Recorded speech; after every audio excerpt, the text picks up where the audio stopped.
Hello students, good morning to all of you. Previous video में हमने देखा था रेगुलेटेड पावर सप्लाई के बारे में। देखो ये है, okay, block diagram of regulated power supply देखा था। अब ये क्यों यूज़ होता है कि हमारा इनपुट सप्लाई वोल्टेज है या तो लोड करंट है या तो टेम्परेचर है, उसमें कोई चेंजेस आते हैं तो हमारा जो आउटपुट है रेक्टिफायर का वो भी चेंज होता है, राइट। और बहुत सारी ऐसे डिवाइसेस होते हैं, एप्लीकेशन होती है, राइट, कि उसके अंदर हमें फिक्स कांस्टेंट डीसी वोल्टेज चाहिए। तो ये जो वेरिएशन आए तो वो चलता नहीं है, तो वो ज़्यादा हो थोड़ा या कम हो तो उसको कांस्टेंट कौन रखता है, रेगुलेट कौन करता है, ये वोल्टेज रेगुलेटर सर्किट। सो ये पूरा ब्लॉक डायग्राम है रेगुलेटेड पावर सप्लाई का। सो यहाँ से हमें जो आउटपुट मिलेगा वो क्या मिलेगा, यहाँ पे कांस्टेंट डीसी वोल्टेज ही मिलेगा। सो ये इम्पोर्टेंट थियरी थी, आपको ये हर एक ब्लॉक आपको समझाना था दो तीन लाइन में। 3 या 4 मार्क्स में मोस्ट टाइम की थियरी थी block diagram of regulated power supply. अब जो नेक्स्ट है वो भी मोस्ट आईएमपी है, मैं आपको बताता हूँ। ये आईएमपी थियरी है 3 और 4 मार्क्स के लिए, ये भी इम्पोर्टेंट थियरी है। दो में से एक आने के चांसेस ज़्यादा रहते हैं जीटीयू एग्ज़ाम में। वो है यूपीएस। अब ये यूपीएस का नाम तो हमने सुना ही है हर एक ने, ओके। यूपीएस क्या करता है, हाँ, भले उसका फुल फॉर्म नहीं पता है लेकिन यूपीएस के बारे में सभी को पता रहता है। ज़्यादातर हम जो डेस्कटॉप रहता है, हमारा कंप्यूटर रहता है, तो वहाँ पे हम उसके साथ क्या रखते हैं, यूपीएस रखते हैं। क्यों? क्योंकि हम कुछ काम कर रहे हैं, अभी मान लो, ओके, कंप्यूटर पे कुछ इम्पोर्टेंट वर्क कर रहे हैं हम, और अचानक पावर सप्लाई कट हो जाए, हम बोलते हैं ना लाइट चली गई, लाइट चली जाए, पावर सप्लाई कट ऑफ हो जाए, राइट। सो तो हमारा जो इम्पोर्टेंट डेटा है वो मतलब अंदर से इरेज हो जाएंगे, हमने सेव नहीं किया है तो वो डिलीट हो जाएंगे, गेटिंग। और सडनली जो स्टॉप होता है उसकी वजह से उसके परफॉर्मेंस और उसका जो बहुत सारे जो कंपोनेंट है उस पर भी उसके इफेक्ट रहेगी, राइट। तो वो प्रॉब्लम जो है उसको सॉल्व करने के लिए हम क्या रखते हैं, यूपीएस, ताकि जब हम इम्पोर्टेंट वर्क कर रहे हैं और अचानक सडनली जो पावर कट हो जाए तो हमारा कंप्यूटर या डेस्कटॉप ऑफ नहीं होगा। तब पावर भले ना कट हो जाए, ये यूपीएस जो रखा है ना, तो यूपीएस हमारा डेस्कटॉप को पावर दे देगा, गेटिंग। सो ये यूपीएस है, मतलब जो इंटरप्शन आने वाला है उसको सॉल्व कर देता है। तो ये यूपीएस का फुल फॉर्म क्या है, अनइंटरप्टेबल पावर सप्लाई। मतलब इंटरप्ट मतलब આપણે કહે ને વચ્ચેથી એમ એને હાનિ પહોંચાડવી या એને હાનિ પહોંચાડવી એમ તો ના બોલાય ગુજરાતીમાં, પરંતુ આપણે એવું કહી શકીએ કે એને આપણે હેરાન કરવું, मतलब વચ્ચેથી આપણે એને કંઈક ચાલતું હોય આપણું વ્યવસ્થિત કામ, બરાબર, અને આપણે વચ્ચેથી કંઈક એને આપણે ડિસ્ટર્બ કરી નાખીએ, disturbance, one type of interrupt means disturbance. તો જો ડિસ્ટર્બન્સ આવે કોના કારણે અહીંયા, કે આપણો પાવર જે છે અચાનક આપણે લાઇટ જતી રહી તો ત્યારે આપણું ડિસ્ટર્બન્સ આવ્યું છે, તો એ ડિસ્ટર્બન્સ ના આવે તો એના માટે આ યુપીએસ આપણને સપ્લાય આપી દેશે, બરાબર। સો એનો મતલબ શું છે, ફૂલ ફોર્મ અનઇન્ટરપ્ટેબલ પાવર સપ્लाई, ओके। चलो, तो अब ये कैसे वर्क करता है वो हम देखते हैं। तो सबसे इम्पोर्टेंट जो है वो है यहाँ पे ये ब्लॉक डायग्राम। देखो ये ब्लॉक डायग्राम जो है ना वो सबसे इम्पोर्टेंट है, ये आपको ड्रॉ करना है और उसको समझाना है, कुछ है नई बात नहीं है इसमें, राइट। सो इसको मैं यहाँ से अपर साइड में ले लेता हूँ। तो ये ब्लॉक डायग्राम है, one type of arrangement of UPS. So यहाँ पे है ना यूपीएस की अरेंजमेंट हम अलग अलग तरीके से कर सकते हैं। यहाँ पे एक टाइप दी है और यहाँ पे इंट्रोडक्शन दिया है, वो आपको मैं पहले बता देता हूँ। जो मैंने बोला बस वही है, UPS is use to feed power to the critical load when the main AC supply fails. मतलब हमारा जो मेन एसी सप्लाई आता है वो मतलब पावर जो है वो कट हो जाए तो जो पावर देना है, कोई भी क्रिटिकल लोड है हमारा, मान लो यहाँ पे हमारा कंप्यूटर है, क्रिटिकल लोड जो पावर कंज्यूम करता है वो हमारा लोड हो गया। तो क्रिटिकल लोड मीन्स हमारा पास यहाँ पे जस्ट फॉर एग्जांपल मैं आपको बताऊँ कंप्यूटर है, तो उसको पावर कौन देगा, यूपीएस देगा, राइट। जो मेन सप्लाई हमारा चला जाएगा तब the UPS have become essential where interruption in main supply has become common. So UPS जो है वो ऐसी जगह पे बहुत इम्पोर्टेंट है कि ज़रूरी है। मान लो कि जहाँ पे ये जो हमारा जो पावर जो है बहुत बार आता जाता रहता है, ओके, पावर कट जो है वो कॉमन होता है, मतलब बहुत टाइम होता है, तो उस जगह पे यूपीएस बहुत अच्छी चीज़ है, ओके, वो वहाँ पे ज़रूरी ही है, नेसेसरी है। अब देखो क्रिटिकल लोड इंक्लूड्स कंप्यूटर, यहाँ पे लिखा है, देखो क्रिटिकल लोड में क्या क्या हो सकता है, कंप्यूटर्स मैंने बोला वो, as unsaved data is lost when the main supply fails. Okay, मैंने बोला जो हमने डेटा सेव नहीं किया है और सडनली हमारा पावर चला जाए तो क्या हो जाएगा, हमारा डेटा लॉस्ट हो जाएगा, गेटिंग। सो वो बचाने के लिए यूपीएस इंपॉर्टेंट है। So this difficulty can be solve by making use of UPS. So ये जो प्रॉब्लम है उसको हम सॉल्व कर सकते हैं यूपीएस की मदद से, राइट। सो जो मैंने पहले इंट्रोडक्शन में समझाया बस वही है, ये आपको पैराग्राफ में नहीं लिखना है ऐसे, आपको हर एक बात जो है जो भी है लिखनी है वो पॉइंट में लिखनी है ऐसे, राइट। चलो अब टाइप्स ऑफ यूपीएस के बारे में बात करते हैं। In UPS battery driven main frequency inverter is use. तो यूपीएस के अंदर क्या यूज़ होता है, एक तो इन्वर्टर यूज़ होता है, और वो इन्वर्टर किस पे चलता है, बैटरी पे। Battery driven main frequency inverter मतलब इन्वर्टर जो है फ्रीक्वेंसी इन्वर्टर वो बैटरी पे चलता है, वो यूज़ होता है। Battery charges when the power supply is present. So जब हमारे घर पे पावर सप्लाई अभी रहता है तब क्या होता है कि ये जो यूपीएस में इन्वर्टर और बैटरी होती है, तो ये बैटरी जो है ना वो क्या होती रहती है, चार्ज होती रहती है हमारे घर पे जब पावर होता है तब। व्हेन पावर सप्लाई फेल्स, जब पावर सप्लाई चला जाए, फेल हो जाए, inverter feeds the power to the critical load. So जो हमारा इन्वर्टर है ना वो हमारा ये जो क्रिटिकल लोड है वो हमारा इन्वर्टर उसको पावर दे देगा। बहुत इजी कॉन्सेप्ट है ये। There are two types of arrangement of UPS. So UPS के अंदर दो टाइप की अरेंजमेंट है। ये जो है ना हम जब रखते हैं इन्वर्टर वगैरह सब, ये मेन सप्लाई क्रिटिकल लोड का जो कनेक्शन है वो हम दो तरीके से यहाँ पे कर सकते हैं। कैसे, तो देखो मेन यहाँ पे critical load is connected to the AC mains. मतलब ये जो क्रिटिकल लोड है मान लो हमारा कंप्यूटर उसको मेन सप्लाई के साथ कनेक्ट, या तो critical load is connected to the inverter, या तो क्रिटिकल लोड को हम इन्वर्टर के साथ कनेक्ट रखते हैं। तो ये दो टाइप की अरेंजमेंट है, यहाँ पे एक टाइप की अरेंजमेंट दी हुई है।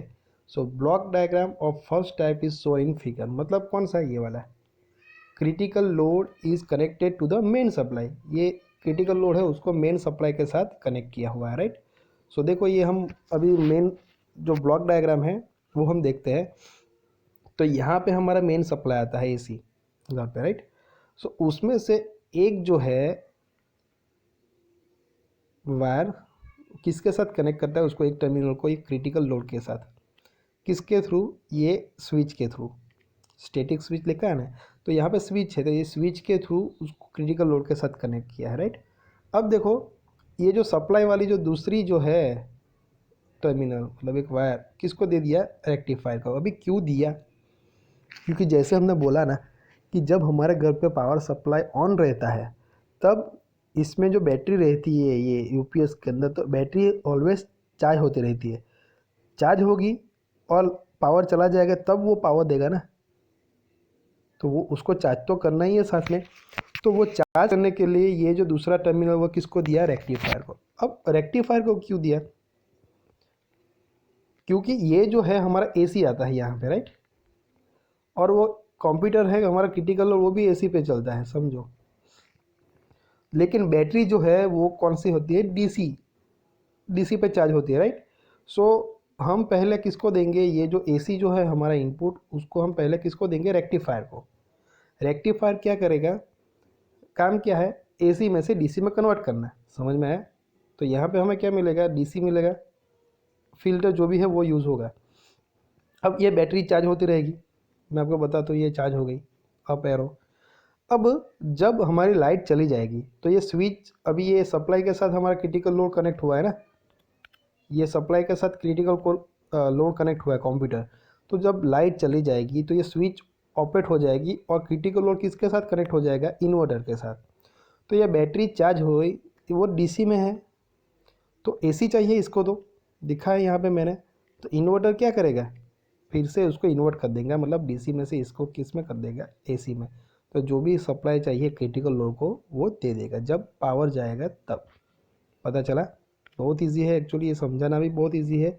सो ये कनेक्शन ऑलरेडी है ही, और यहाँ पे ये स्विच अभी ये इन्वर्टर के साथ कनेक्ट नहीं है। ये कब कनेक्ट होगी, जब हमारा जो मेन पावर है वो फेल हो जाएगा, बंद हो जाएगा, राइट। सो जब हमारे घर पे अभी पावर चल रहा है तो साथ में हमें बैटरी को चार्ज करना है, तो उसके लिए डीसी चाहिए। तो पहले ये जो हमारा इनपुट पैर है उसको हम रेक्टिफायर में देंगे, रेक्टिफायर डीसी में कन्वर्ट करके बैटरी को क्या करके चार्ज करेगा, और जब लाइट चली जाएगी तब ये क्रिटिकल लोड हमारा इन्वर्टर के साथ कनेक्ट होगा। तो बैटरी का जो आउटपुट है उसको इन्वर्ट करके एसी को वोल्टेज जो है वो हमारा क्रिटिकल लोड को दे देगा। बहुत ईजी कॉन्सेप्ट है। देखो यहाँ पे दूसरी अरेंजमेंट दी हुई है, हमने एक समझी ना, यहाँ पे एक दूसरी अरेंजमेंट दी है किस तरह से कि ये एसी सप्लाई जो है ना वो किसके साथ कनेक्ट किया है, डायरेक्ट क्रिटिकल लोड के साथ नहीं किया, क्या किसके साथ, ये हमारा पूरा यूपीएस वाला है अरेंजमेंट, ये रेक्टिफायर के साथ कनेक्ट किया है। तो रेक्टिफायर डीसी में आएगा, तो ये इन्वर्टर एसी में करके क्रिटिकल लोड को देगा। अब क्या होगा, जब पावर होगा तो यहाँ पे बैटरी कनेक्ट की है, तो बैटरी पावर कंज्यूम करेगी और चार्ज होती रहेगी, पावर चला जाएगा तो वो मोटर को दे देगा। सो ये सिंपल अरेंजमेंट है, गेटिंग। पर ज़्यादातर जो है ना वो वाली अरेंजमेंट है ना वही यूज़ होती है, ये जो टाइप 1 जो है ना अरेंजमेंट वही ज़्यादातर यूज़ होती है। अब हमने देखा यहाँ पे कि इसके अंदर हम क्या यूज़ करते हैं, बैटरी। तो बैटरी भी मतलब दो टाइप की होती है, कौन सी अच्छी रहती है कौन सी नहीं, वो हम देखते हैं बाद में। लेकिन यहाँ पे पहले लिखा क्या है वो हम देख लेते हैं। Critical load is connected to the AC main, जो मैंने समझा है वही है कि एसी के साथ कनेक्ट होता है मेन सप्लाई के साथ। During the healthy condition battery charges through the rectifier driven by the AC main, right. So जब पावर होगा, हेल्दी कंडीशन होगी, तब बैटरी हमारी चार्ज होती रहेगी। Inverter converts the DC into AC, जो मैंने बताया वो, क्योंकि बैटरी डीसी देगा आउटपुट हमें, तो हमारा क्रिटिकल को एसी चाहिए। तो इन्वर्टर किस तरह क्यों रखता है, क्योंकि वो डीसी में से एसी करके देगा। कब, when AC main supply is fail. So जो मैंने जो बोला वही यहाँ पे लिखा है। अब यहाँ पे क्या लिखा है देखो, futures of this type of arrangement, ये आप लिखोगे तब भी चलेगा, नहीं लिखोगे तब भी चलेगा एग्जाम के अंदर, राइट। सो 3 या 4 मार्क्स में आए तो हमें क्या करना है, दो अरेंजमेंट है तो ये एक ड्रॉ कर दो, 4 मार्क में 3 मार्क में आए तो बस एक ही करो, 4 मार्क्स में आया तो ये भी बता दो, और इसमें भी कुछ टाइम नहीं जाता तो ये भी बता दो, कोई प्रॉब्लम है नहीं, राइट। उसको सिंपल बता देना है। सो यहाँ पे पहले अरेंजमेंट में क्या है एक्चुअली उसका advantage, load circuit breaks for about 4 to 5 millisecond when the static switch is used and about 30 to 50 millisecond when the electromechanical relay is used। so जब स्विच कौन सी टाइप की यूज़ हुई है, ओके, उसके जो टाइमिंग है operating वो यहाँ पे लिखा है, कम है। Inverter is loaded only during the period of power supply failure, okay. Inverter जो है ना, जब पावर सप्लाई फेल हो जाएगा ना तब जाके वो स्टार्ट करेगा डीसी टू एसी में कन्वर्ट करने का, तब भी लोड होगा, right. During normal healthy condition the critical load gets connected to the AC main, so the switching transients disturb the load, okay. So यहाँ पे क्या बोला जाता है कि डायरेक्ट सप्लाई के साथ कनेक्ट हुआ है, तो जो भी मतलब स्विचिंग ट्रांजिएंट है, मतलब जो भी वेरिएशन है मान लो एक टाइप का, ओके, तो वो लोड को क्या कर देगा, डायरेक्ट डिस्टर्ब करेगा, ओके। ये कंडीशन के अंदर टाइप 1 में। टाइप 2 में क्या है वो हम देखते हैं कि critical load gets power through inverter continuously, right. So critical load जो है उसको पावर मिलेगा कहाँ से, इन्वर्टर पे से कंटिन्यूसली। जब टाइप 1 में नहीं मिलता है, जब लाइट जाती है ना, पावर कट ऑफ हो जाता है तभी मिलता है। इन्वर्टर रन्स कंटिन्यूसली, तो इन्वर्टर वहाँ पे जब पावर फेल होता है तभी रन करता है, यहाँ पे कंटिन्यूसली इन्वर्टर रन करेगा। Supply to the load is continue even during the failure of main supply, right. So main supply का फेल हो जाएगा तब भी सप्लाई तो लोड को कंटिन्यू मिलता रहेगा यहाँ पे भी। As the load is not directly connected to the supply main, मतलब ये जो लोड है वो डायरेक्टली ये सप्लाई के साथ कनेक्ट नहीं हुआ है, जैसे टाइप 1 में हुआ था, right, to the supply main. It is free from the transition in supply. So supply के अंदर कुछ भी मतलब ट्रांजिशन चेंज आएंगे, मतलब थोड़ा बहुत वेरिएशन भी आएगा तो ये क्रिटिकल लोड को अफेक्ट करेगा नहीं, ये सेकंड अरेंजमेंट में। लेकिन पहली जो अरेंजमेंट है उसमें वो डायरेक्ट कनेक्ट होता है तो उसमें वो इफेक्ट करता है। गेटिंग? चलो, तो ये सिंपल सी बात है, ये भी समझाना, तो यहाँ पे मैंने जो बोला बस वैसे समझाया है। सो मार्क के हिसाब से आपको देखना है कि क्या लिखना है। अब हम बात करते हैं इस पर बैटरी जो यूज़ होती है वो, आप ये नहीं लिखोगे तो चलेगा, लेकिन एक याद रख, तो दो टाइप की बैटरी जो है ज़्यादातर यूज़ होती है यूपीएस के अंदर, वो है लीड एसिड और दूसरी है निकल कैडमियम। अब यहाँ पे जो है ना, ये दो में से कौन सी अच्छी है वो मेन बात है। कॉस्ट जो है वो lead acid cell is 1/3 of that of a nickel cadmium. सो ये महंगी रहेगी। गेटिंग? ये जो है उसके थर्ड कॉस्ट होगी, उसके बराबर होगी, बट ये महंगी है निकल कैडमियम, लेकिन उसके एडवांटेज भी है, और ये सस्ती है तो उसके डिसएडवांटेज भी है। क्या है?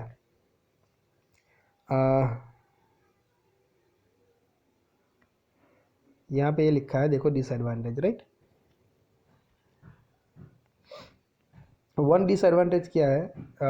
Acid is use an electrolyte which is corrosive.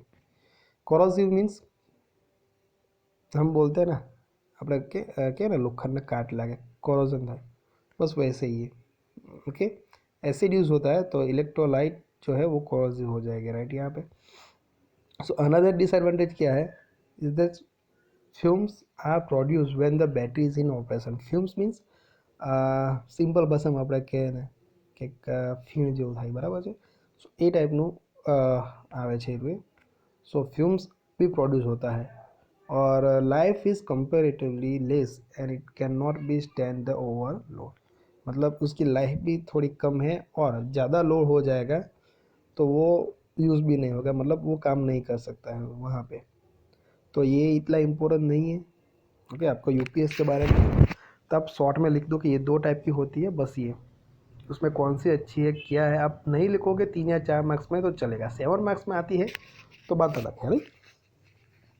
अब हम नेक्स्ट स्टार्ट करते हैं। अभी इंट्रोडक्शन आपको देता हूँ। प्रोटेक्टिव डिवाइस ये है। Okay, protective device. सो हमारे घर पे ये यूज़ होते ही है, बहुत सारे टाइप के प्रोटेक्टिव डिवाइस। कौन कौन से यहाँ पे मेन हमें पढ़ने हैं? वो पहला फ्यूज़ देखा है सभी ने, देन एमसीबी, देन ईएलसीबी। सो ये जो फ्यूज़ वाली थियरी है ना वो भी इम्पोर्टेंट है। एमसीबी ईएलसीबी का डिफरेंस, या तो दोनों भी अलग अलग भी आ सकते हैं, तीनों में से एक आने के चांसेस ज़्यादा है। वन बाय वन हम सभी देखेंगे, एमसीबी ईएलसीबी क्या है, उसका फुल फॉर्म क्या है, वो भी हम देखेंगे। लेकिन हम स्टार्ट करते हैं अभी फ्यूज़, ये भी इम्पोर्टेंट टॉपिक है हमारा, राइट। सो फ्यूज़ का काम क्या है, कैसे यूज़ करते हैं?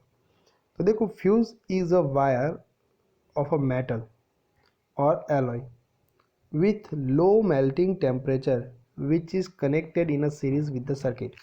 मतलब एक फ्यूज़ क्या है? एक वायर है मेटल का या तो एलॉय का, कि लो मेल्टिंग टेम्परेचर मीन्स कि वो कम टेम्परेचर पर भी मेल्ट हो जाएगा, मतलब ઓછા તાપમાને પણ એ પીગળી જશે, બરાબર છે।